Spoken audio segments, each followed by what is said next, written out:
Okay, again, welcome to the EOC DOC Toolkit and Training Program. I'm going to give you just a little bit of a background of kind of how we got to where we are, because I think that's kind of important in terms of framing the purpose of today's webinar.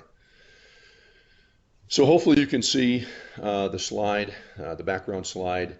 For those that are on the phone, it's going to be a little bit difficult, I think, maybe to follow if you're not actually seeing the slides on the screen. But again, we are recording this, and I'll send it out to everyone that was invited to the presentation today. So in terms of the EOC DOC Toolkit and training program, it's really, if you look at it from the 50,000 foot level, it's really the integration of tailored processes, tools, and training to improve EOC, DOC communications, information management, and coordinated workflow. Okay, and what you're about to see today is the work that we've done for a departmental operations center, the San Diego Public Utilities Department. Their water and wastewater DOCs, they actually have those two entities split, so they have two DOCs within their organization. But the concepts really apply to any EOC or any DOC. So the idea for the EOC DOC Toolkit concept really came out of a project that we won. It was a competitive solicitation put out by the Los Angeles City Emergency Management Department. And LAEMD had really done, I would consider them really to be the thought leaders in terms of developing process and the how. You know, how do we get from an EOC or a DOC activation through that turnover? What does that operational period look like? What are we doing? Who's contributing? What do we need to know? All of those things. So they had built out a lot of processes and tools and forms really to kind of help them navigate that operational period. And we came in and kind of pulled a lot of that together, and we pulled it into a four-phased framework that Chris will kind of walk you through, which made the operational period a little bit more manageable. It made the planning P a little bit more manageable, as opposed to the 11 or 12 steps. We broke it down into 4 phases. And out of that project, even though it wasn't part of the scope, we developed a section level playbooks. It became apparent that we felt that every section needed to know how they contributed to each phase of the operational period. And what you're going to see today is kind of the evolution of that playbook. And then, of course, we built out advanced section training for the management section, the planning intelligence section, operations section, and the intent of EMD is to build out logistics and finance as well. Okay. We continue to evolve that program, or that process, if you will. LA County brought us in under a process improvement program, and basically the county didn't necessarily have a coordination process, and what they wanted us to do was they wanted to adopt the LA City model of EOC coordination, but they wanted it tailored to specifically how they do business. So the framework is the same, but it was tailored specifically to them. In addition to that, they didn't necessarily have an information sharing procedure, nor did they really have a codified resource management procedure. We developed those and built that into section-specific playbooks that this time we drilled down to the branch and unit level as well. So again, the playbook basically guides the sections, the branches, the units through the operational period as to what they contribute to the overall coordination process. Okay. And what this has allowed us to do, again, building this framework, we've taken the framework as really kind of a best practice, and we've built out exercise evaluation guides associated with it, and we use it to evaluate exercises, things that should be happening within the EOC or the DOC, and also we use it to make improvement recommendations on how EOCs and DOCs can improve their communications, their information management, and their coordinated workflow. And what you're about to see, I'm going to turn this over to Chris here in just a second, is essentially sort of the next level. Every time we work one of these projects, and the work that we do in between, we evolve this thing just a little bit further. And Chris is going to walk you through what we've done for the City of San Diego Public Utilities, water and wastewater DOCs. And I hope you see the value in it, because I'm hearing more and more from clients that we work with that DOCs, are really kind of the linchpin, if you will. They're that linkage, from the field to the EOC. And if they don't necessarily have a good coordination process, if their communications and their information management and their coordinated workflow isn't necessarily synced up, then it's going to be a challenge to work effectively with the EOC and with the field. So again, I'm going to turn this over to Chris. Chris is going to walk you through the work that we've done for water and wastewater DOCs. So Chris, go ahead and take the stick, if you will. Okay, taking the stick. Give it a second to load up. I can see it. Okay. Hi, folks. So let me just join Jim in welcoming you to our webinar. What I'm going to do from here on out is kind of just walk you through the approach that we've used and working for our client, the City of San Diego Public Utility Department, as we've come in to build the toolkit and training for their DOCs, and kind of walk you through that. So it all begins by sitting down with the DOC folks and gathering up their plans and policies and procedures so that we could do the research. And then what's not codified, we're going to get by doing subject matter expert interviews, and get a lot of good information from talking to folks and how you do business that might not be in their plans and policies. And we want to get down to that level of detail when we do this. We use as a backdrop for our interviews and for our discussions and the development of our products, and what the Public Utility Department wanted us to use, which is an earthquake of 6.0 and above.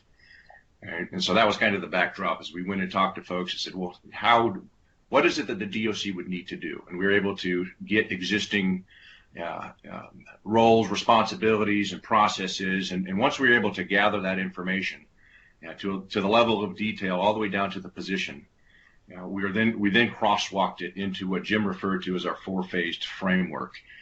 And I'll talk a little bit about that here in a second. I'll actually walk you through the four-phase framework, but essentially that's a vehicle that we use to provide a little bit of order, if you will, to an operational period. It breaks down the operational period in a very manageable series of phases that we can then drill down and talk about objectives and tasks and information requirements as well. So we crosswalked the way that they do business into the four-phase framework, and out of that we were able to produce what we consider our foundational tools. And these are tools that originally were developed by us to prepare training materials, but once we finished them and showed them to clients, it quickly became clear that they also had an operational utility as well. So for example, the DOC position level sync matrices that shows by position what folks should be working on in a particular slice of time in the operational period, and what meeting is the next meeting ahead of them that they're preparing for, and is very deliberate methodology to help folks be able to see what that is. And the sync matrix itself is a spreadsheet.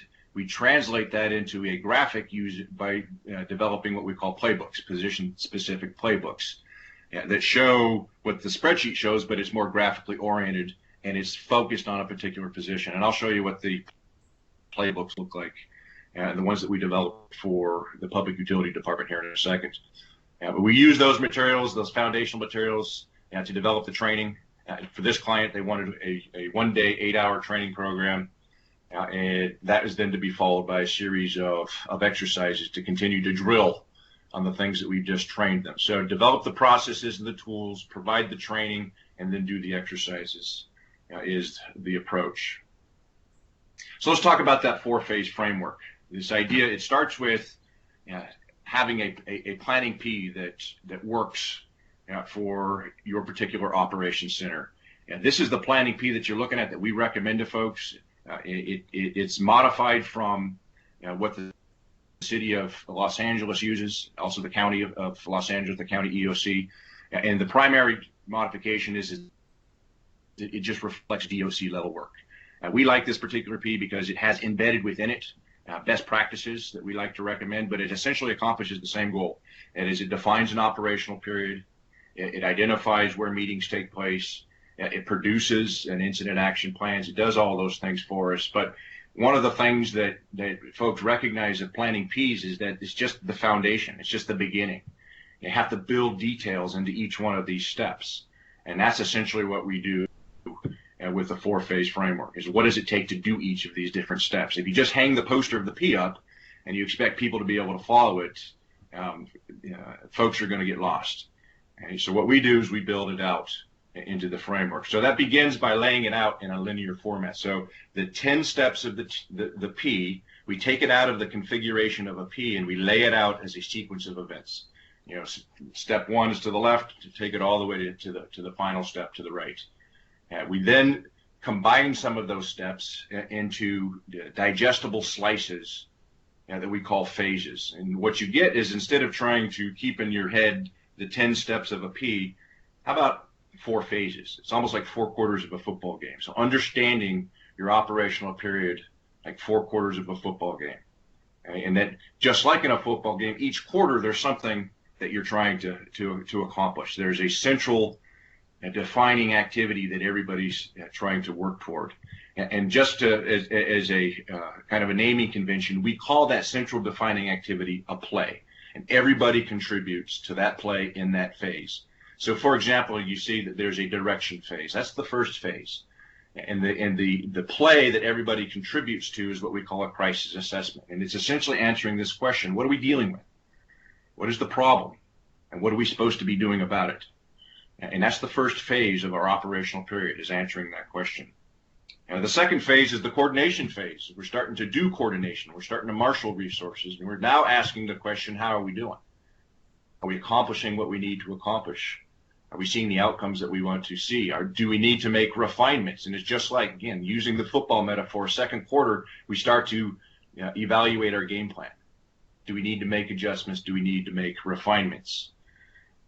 And we do the same thing here. The third phase of the operational period is the planning phase. We're still doing our coordination. We're still marshaling resources. And we're still answering phones, but we're also starting to think about the next operational period. And we're doing what's called a strategic assessment, as we now identify what's the next operational period going to be dealing with. And we start to generate the forms and the documentation that's going to provide us an incident action plan. And then finally, we have the transition phase, the final phase of the operational period. And here we're preparing to either hand this thing off to the next operational period, to the next oncoming watch, or we're thinking in terms of deactivation and executing a demobilization plan.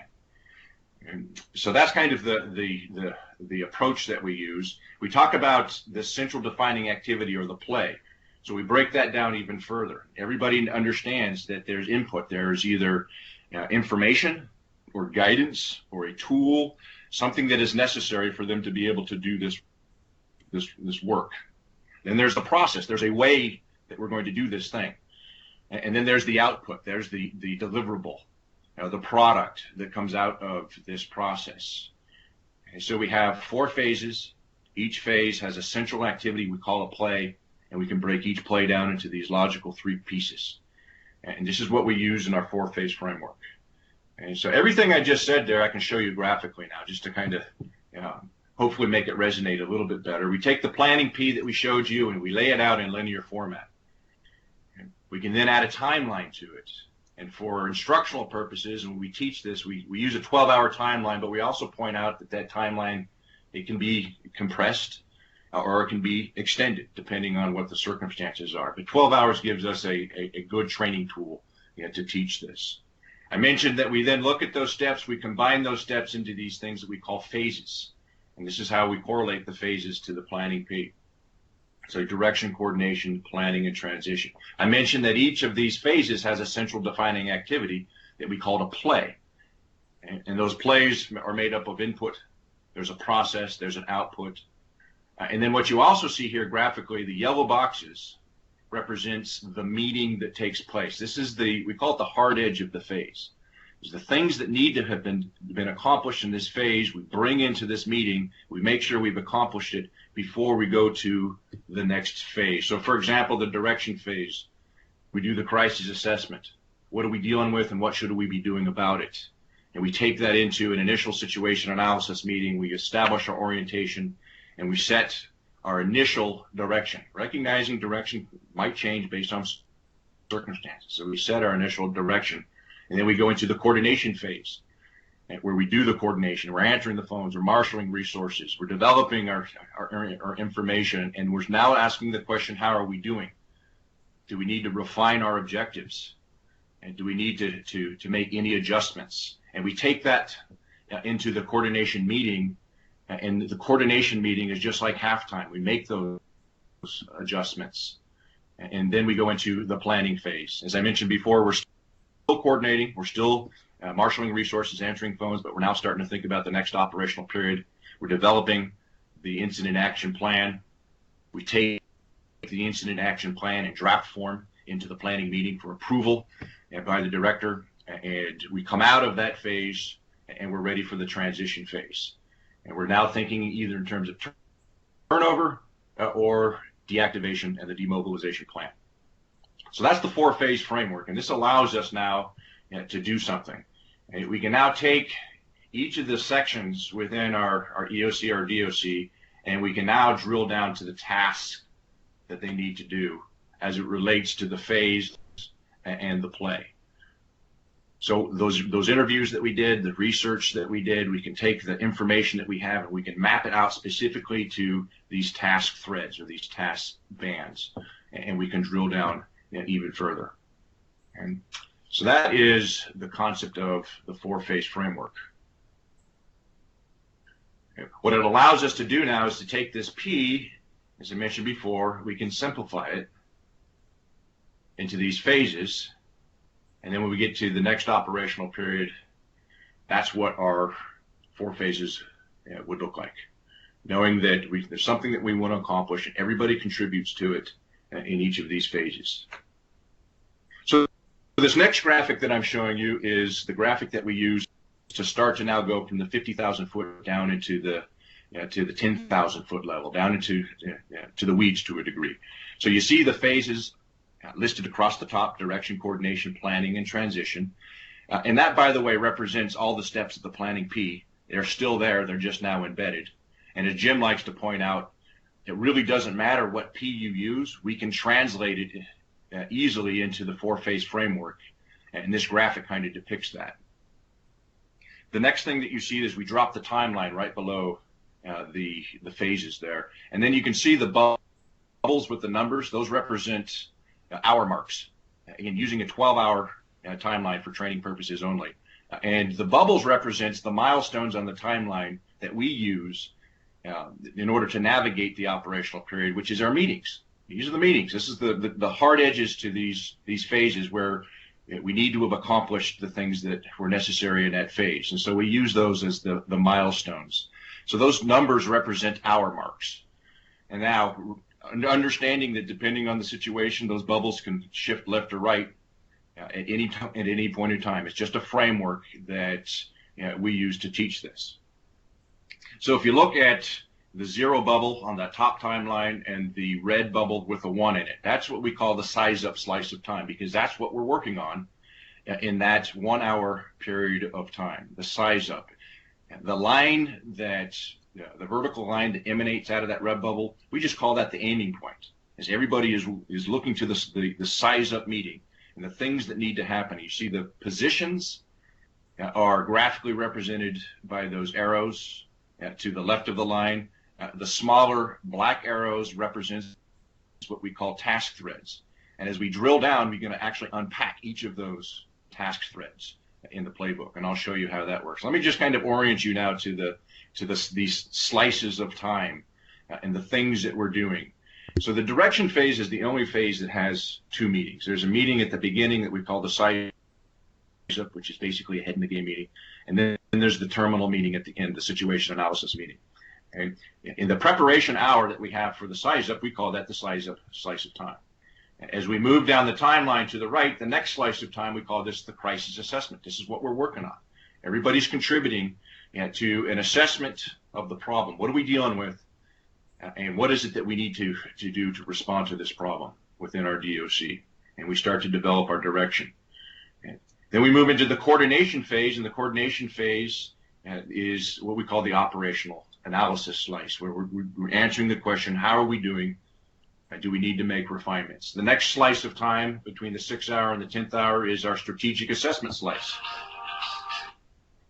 And we're now starting to think about developing the incident action plan. We're actually going to prepare the forms for the draft plan that we can take into the planning meeting. And then finally is the turnover slice of time, where we are preparing to either turn over or to demobilize. And let me just kind of walk you back through this one more time, because I think there's another thing that this graphic represents. And the idea, one of the utilities of having a planning P is this idea of coordinated workflow, that everybody's working together to achieve a collective goal within the operational period. And I think this graphic kind of represents how we can achieve that using the 4-phase framework. If we're kind of walking together through the operational period, we're stopping at each of these hard edges that we're going to hold the meetings and make sure that we're accomplishing our objectives before we move to the next one. So that graphically represents what you see there.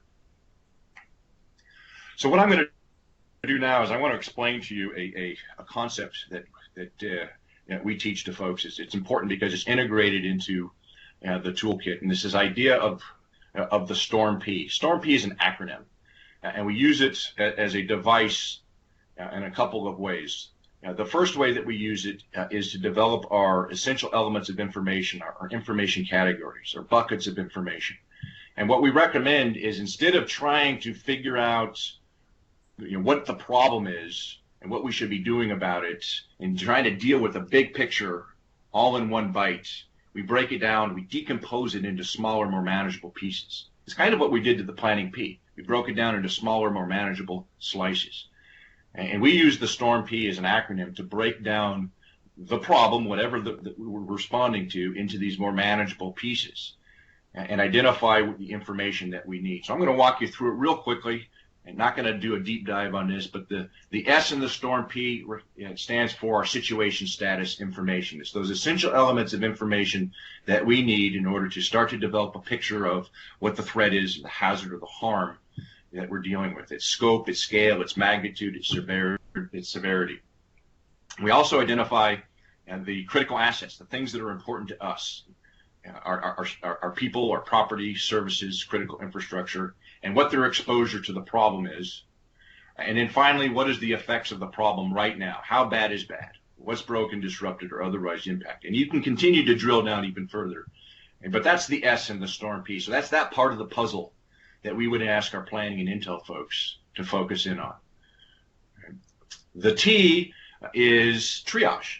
We identify our priorities, and we have a response situation, and oftentimes we're going to be dealing with more than one incident, and we've got scarce resources, we've got competing requirements for those resources. There is a need for us to develop the information that we are going to use to establish our priorities, life safety, property threats, so on and so forth.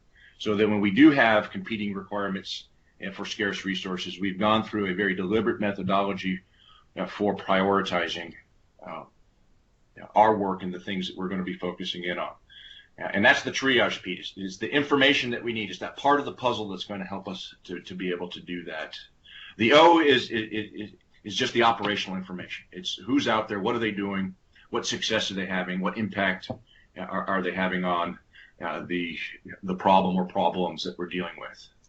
And of course, we'd ask ops to be able to provide that part of the puzzle. The R is our resource information, being able to identify emerging needs, being able to prioritize them, being able to acquire and allocate, and then to track those resources, what's been ordered, what's en route, what's been staged, what is their operational status at this point, or demobilization status, and tracking all of that is part of our resource status information. That's a part of the puzzle that would be a collaboration between logistics and plans and intelligence if you have a resource tracking unit.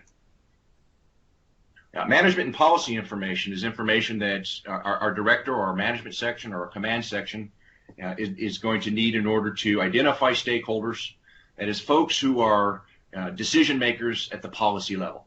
And if we're talking about a DOC, we're talking about department heads, division heads. If you're an EOC, you're talking about the policy groups. But identifying who those stakeholders are, what decisions they need to make, and then making sure that we've developed the information that they need in order to make those decisions. And it also relates to establishing any other coordination lanes with outside entities, county, state, federal government, NGOs, so on and so forth, and making sure that we have the information so that we can do that.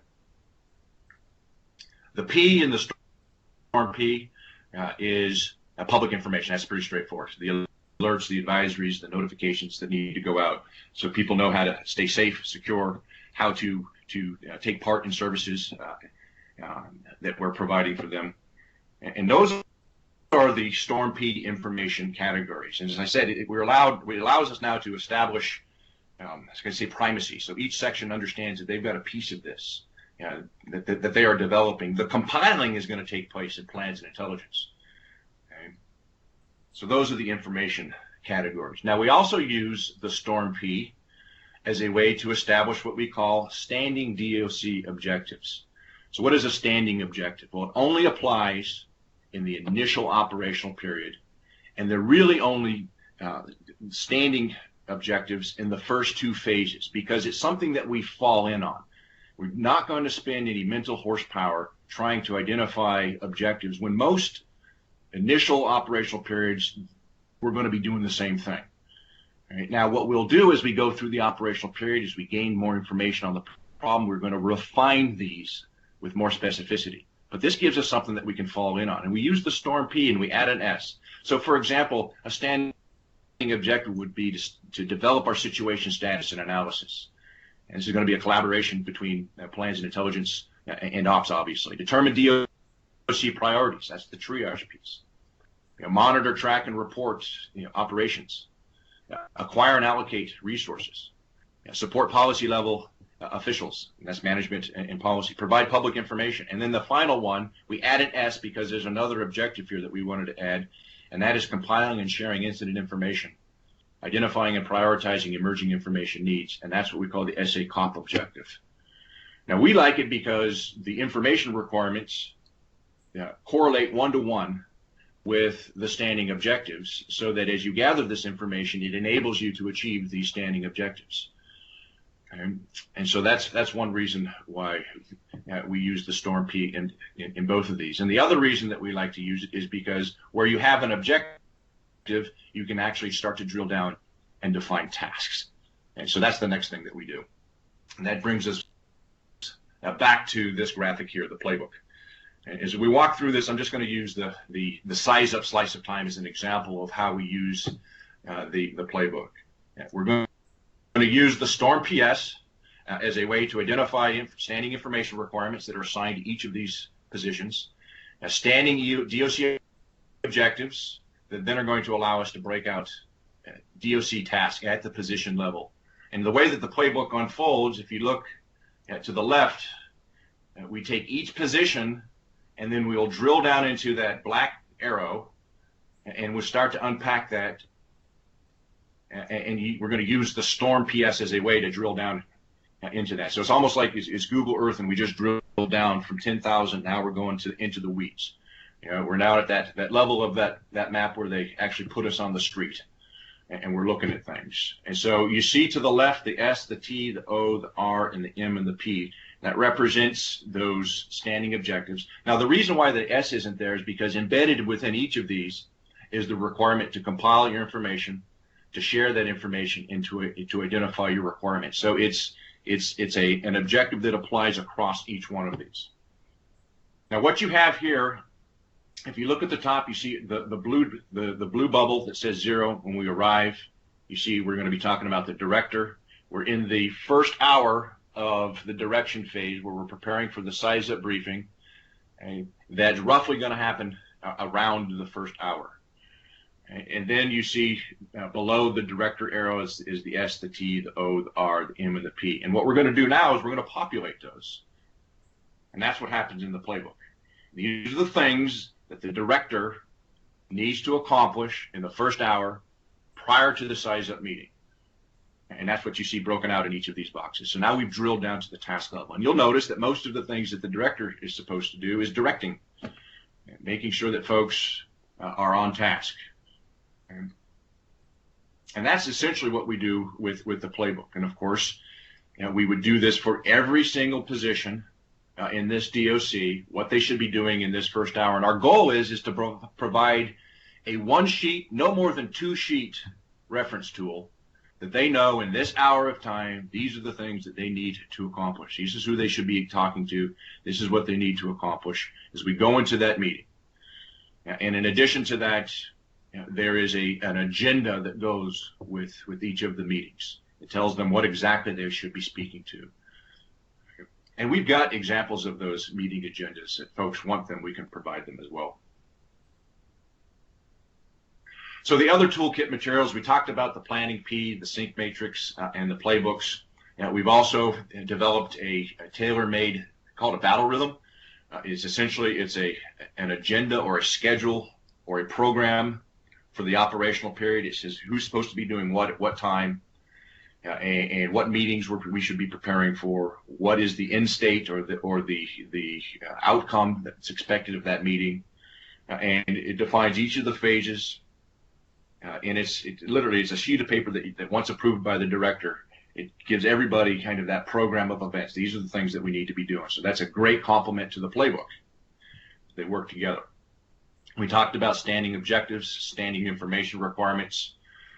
What's not up here is, we also did, as I mentioned before, a detailed agenda for each of those meetings. So the size-up meeting, the initial situation analysis meeting, the coordination meeting, the planning meeting, and even the turnover briefing. There is a detailed agenda for each of those meetings that we tailored for the DOC. And then finally, you see there's a number of forms that we went in, and we went right into the ICS forms, and we just modified them to reflect the specific ways that this particular DOC does business. So DOC 902 is objectives. And one of the things that we recognized with this particular DOC is that they are also an incident command post to a certain extent, and that when there is a problem, they will dispatch crews. So they're in command of crews to go out and take care of problems. So there's also incident level objectives that need to be addressed as well. And so that was a unique aspect to the way that they do business. So position assignments, making sure that they're tasking the appropriate organizational elements and that they've assigned the appropriate resources, comms plan, org chart, and a situation report, all tailored to the way that they do business. And all of this, of course, integrated into a training program. And I'll quickly run through this because this is a very specific, tailored course for these folks. So we start with part one, which is fundamentals and concepts. It's really just establishing a foundation so folks will understand a lot of the things that I just went through on this webinar. We drill down into a lot more detail. So the four-phase framework, the essentials of situational awareness, the common operating picture, information management, resource management, those things are dealt with in part one.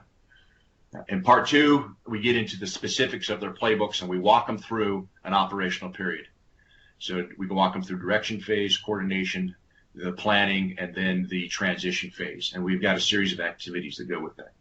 And part three is a course activity, which is basically a facilitated discussion where we get them into the playbook and we talk through the playbook. And the intent is get them comfortable of looking up their position at a particular time or particular phase, and then being able to find where that is and be able to navigate the tasks that are listed in the playbook. And that is the course. And I mentioned before, and we don't have a slide for it, but we're also going to build them a series of exercises to get even more resolution and deeper into the playbooks.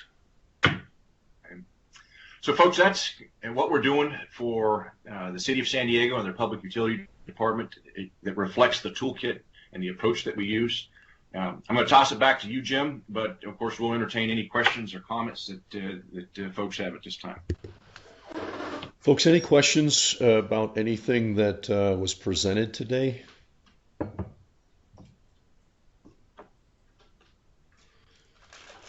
Don't all go at once.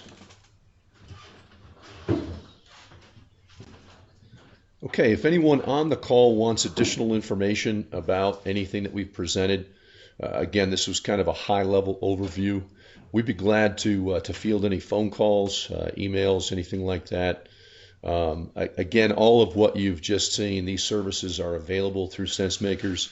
They're built into courses that we have that we can teach, and then also projects that we can undertake to actually build out some of what you've seen that we've done for the Public Utilities Department in San Diego.